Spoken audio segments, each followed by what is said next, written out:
Naghatid ng karagdagang tulong ang Office of the Civil Defense o OCD Region 1 sa mga residenteng naapektuhan ng patuloy na pagbaha sa Dagupan City, kabilang ang hygiene kits at supply ng tubig para sa mga pamilyang nangangailangan. Ayon kay Assistant Secretary Lawrence Imina, ang Acting Regional Director ng OCD Region 1, bahagi ng isinagawang distribution ang pagpapatuloy ng nakatakdang pagbisita ng Pangulo sa Pangasinan na hindi natuloy dahil sa iba pang mahalagang gawain at kondisyon ng panahon. Sa halip, ipinagpatuloy ng mga kinatawan ng pamahalaan ang pagtugon sa mga pangangailangan ng mga residenteng naapektuhan ng kalamidad. Isa sa mga binigyang pansin ng Office of Civil Defense ang kakulangan sa supply ng tubig sa ilang bahagi ng Dagupan, kaya kabilang sa mga ipinamahaging tulong ang bottled water at hygiene kits. Nauna ring nagsagawa ng assessment at monitoring ang OCD sa iba't ibang lugar sa Pangasinan, kabilang ang Dagupan City, Calasiao, Santa Barbara, Lingayen at Bugalyon upang matukoy ang mga pangangailangan ng mga komunidad na naapektuhan ng mga pag-ulan at pagbaha. Binigyang diin din ni ASEC Mina ang kahalagahan ng heightened readiness ng mga responder,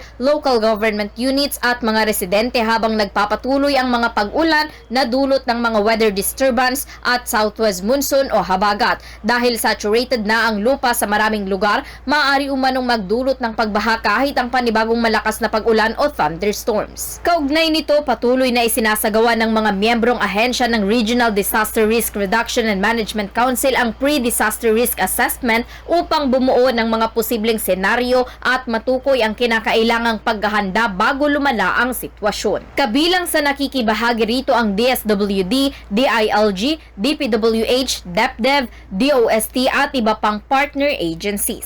Ayon pa kay ASEC Mina, mayroon ng tinatayang 45 million pesos na halaga ng relief supplies ang OCD na maaaring agad ipamahagi sa mga apektadong komunidad. Kabilang dito ang hygiene kits, tubig, shelter repair kits at sleeping kits na nakalaan para sa agarang pangangailangan ng mga biktima sa unang 3 hanggang 5 araw. Mayroon din namang karagdagang food assistance mula sa DSWD. Kagaya ng sinabi ko kanina dun sa panayam natin dito sa tao dito, no?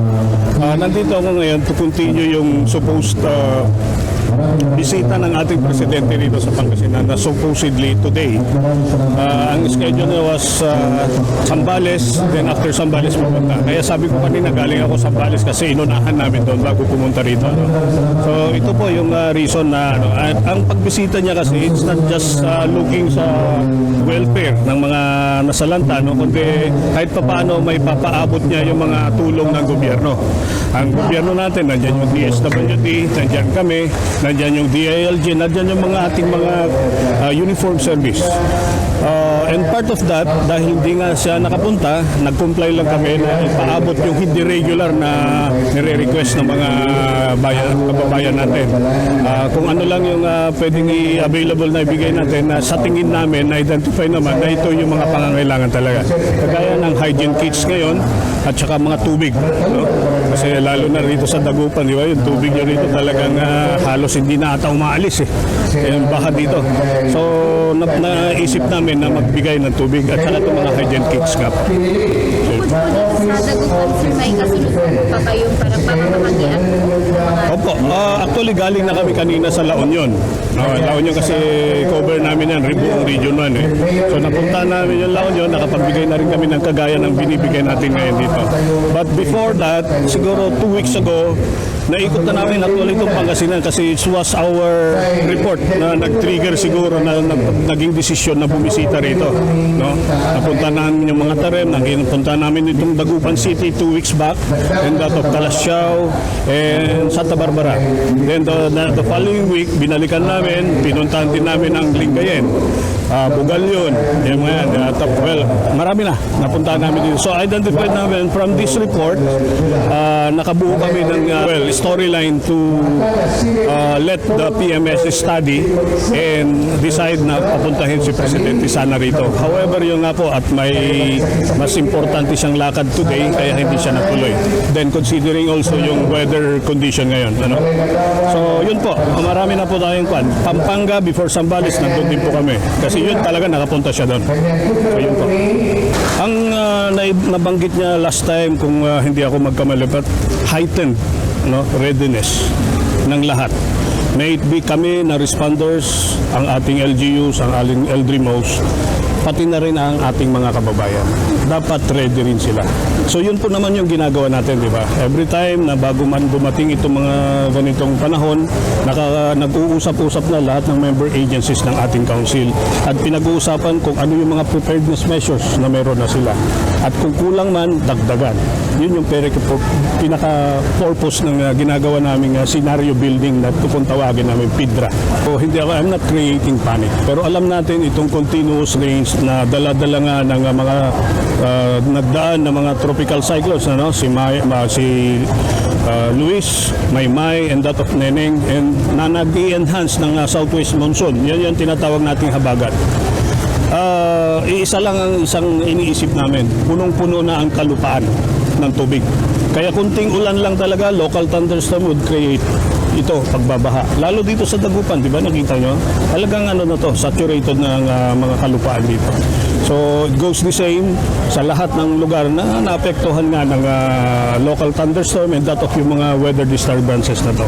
So yun po, ang aming paalala lang na sundin lang lahat ng mga abiso at mga anunsyo ng ating mga local na otoridad at yung mga science-based na mga news kagaya nyo na nagbibigay ng mga balita na dapat sundin lang ng ating mga kababayan. Yun naman po, it's just that yung forecast nyo kumbaga, ito yung science-based na information na galing sa inyo, sa amin, sa lahat ng mga ahensya or member ka ng council natin na matranslate ito kaagad sa magiging action dito sa mga kababayan natin. Kagaya nga ng sinabi ko, mayroon tayong council. Dito po lahat nagre-report ng mga yung ginagawa nating scenario building na PIDRA or pre-disaster risk assessment na tawagin natin. Nag-create kami ng scenario, yung worst case scenario to happen. Now, part of that, nandyan na yung LGU, nandyan yung LDRIMO na nagjo-join. Nandyan yung ating mga member agencies din, na kagaya ng DSWD, DILG, DPWH, nandyan yung DepDep, nandyan sila lahat. So from there, sa pag-uusap-usap na to, plus yung mga ng DOST, siyempre based tayo sa report ng DOST, ano ba yung expect natin? So from there, magka-create ng kanya-kanyang preparedness measures. So, yun po. Now, yung LGU, well, nandiyan nga, sabi ko, nakakonect palagi sila sa amin. At kami ang nagbibigay din ng gabay kung ano yung mga dapat nilang gawin at mga preparedness measures din sa level nila.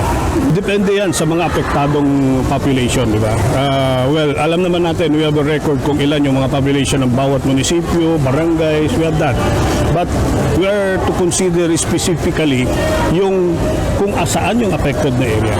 And kung as to yung meron ba tayo? Yun ang next na tanong. Kung meron ba tayo may pamamahagi, meron po. Sa ngayon, nagtototal tayo ng 45 million pesos worth of supplies. Nandyan yung hygiene kits, nandyan yung tubig, nandyan yung shelter repair kits, nandyan yung mga sleeping kits na pwedeng ipamahagi kagad. Yun yung fast-moving items na kailangan kagad 3 to 5 days na pangangailangan. Kailangan natin ko. And I'm only talking of OCD pa lang yun, yung supply namin. Yung DSWD, mas malaki yan. Marami yan. Nandiyan yung mga food packs, family food packs, nandiyan sa kanila.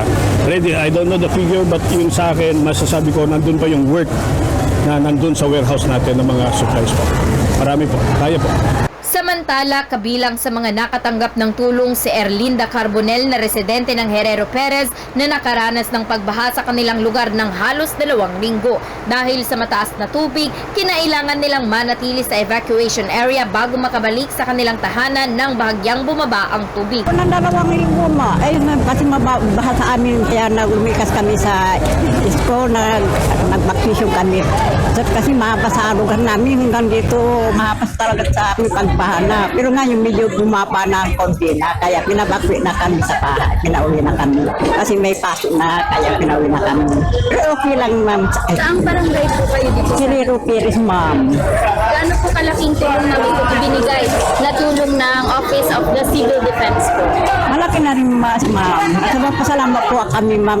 May tumulong na kami sa assistant namin, ma'am. Salamat, ma'am, sa tumulong sa amin, ma'am. Nakatanggap din ng tulong si Gemma Garcia na residente ng Mayombo kung saan nananatiling mataas ang tubig sa ilang bahagi ng barangay. 2 linggo ring nanatili sa paaralan ng kanilang pamilya bilang evacuation area bago sila nakabalik sa kanilang komunidad. Dahil sa pagbaha, naapektuhan din ang kanilang kabuhayan maging ng trabaho. Sa barangay namin, sa Mayumbo po, Kamangga, malalim pa ang tubig hanggang ngayon po, baha pa rin po.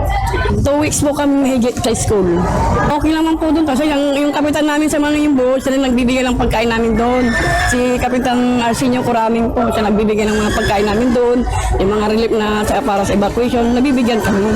Itong tanggap namin ngayon, ma'am, yung nasa timba.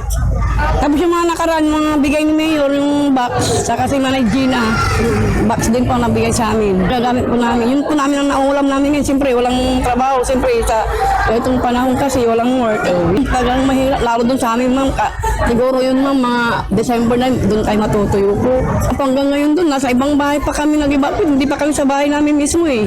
Sa ibang bahay pa kami naka-evacuate po, ma'am. Maraming salamat po sa mga nakatanggap namin. Lalo yung kahapon, sa Region 1, yung medical kit na binigay sa amin. Saka ngayon yung timba po. Maraming kami po nagpapasalamat sa inyong lahat po. Sa aming mayor, sa aming vice mayor, sa aming barangay captain po. Yung Mayumbo po.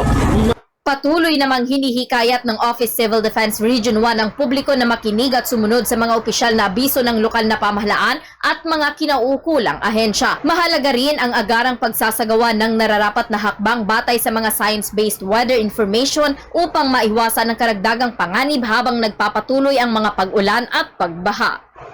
Para sa programang Zona Libre, Patrol numero 2, Bombo Jaira May Anca nag-uulat. This is Bombo Radio Philippines, the #1 radio network in the country. Your trusted source of news and information. Basta Radio, Bombo!